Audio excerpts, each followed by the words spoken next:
భద్రాద్రి కొత్తగూడెం జిల్లా పాల్వంచలో గంజాయి బ్యాచ్లు బరితెగిస్తున్నాయి. తాజాగా గంజాయి మత్తులో ఓ యువకుడు పట్టణంలో వీరంగం సృష్టించి స్థానికులను భయాందోళనకు గురిచేశాడు. గంజాయి మత్తులో ఫాస్ట్ ఫుడ్ సెంటర్ యజమానిపై కత్తితో విచక్షణారహితంగా దాడికి పాల్పడ్డాడు. అంతటితో ఆగకుండా ప్రధాన రహదారిపై వెళ్తున్న లారీని అడ్డుకొని దాని అద్దాలను ధ్వంసం చేస్తూ బీభత్సం సృష్టించాడు. సమాచారం అందుకున్న పోలీసులు వెంటనే సంఘటనా స్థలానికి చేరుకొని సదరు యువకుడిని అదుపులోకి తీసుకున్నారు.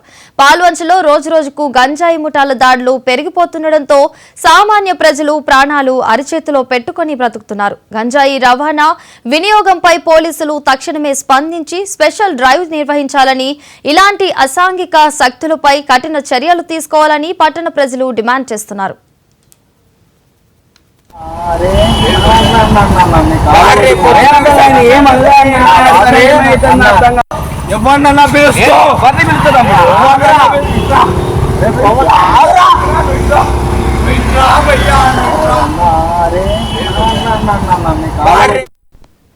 భద్రాద్రి కొత్తగూడెం జిల్లా పాల్వంచలో గంజాయి బ్యాచ్లు బరితెగిస్తున్నాయి. ఇదే అంశానికి సంబంధించి మరింత సమాచారాన్ని మా ఖమ్మం ప్రతినిధి రామకృష్ణ అందిస్తారు. రామకృష్ణ, చెప్పండి.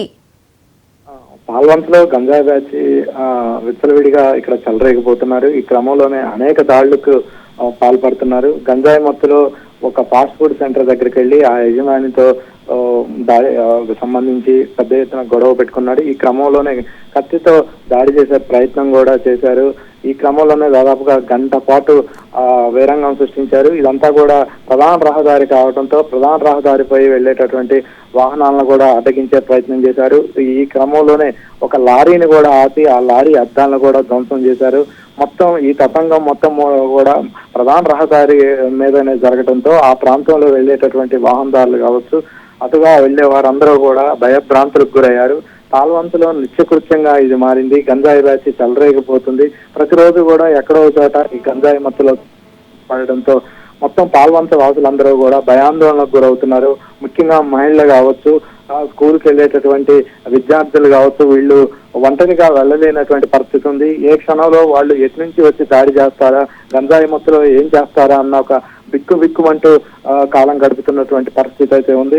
ముఖ్యంగా ఇక్కడ పాల్వంచలో గంజాయి విచ్చలవిడిగా దొరుకుతున్నటువంటి నేపథ్యంలో ఈ గంజాయి అక్రమ రవాణాను అడ్డుకట్టవేయాలి, ఈ వినియోగాన్ని కూడా అడ్డుకట్టవేయాలి. దీనికి సంబంధించి ఎవరెవరైతే ఎక్కడెక్కడైతే గంజాయి దొరుకుతుందో వాటిని కట్టడి చేయాల్సిన అవసరం ఉంది.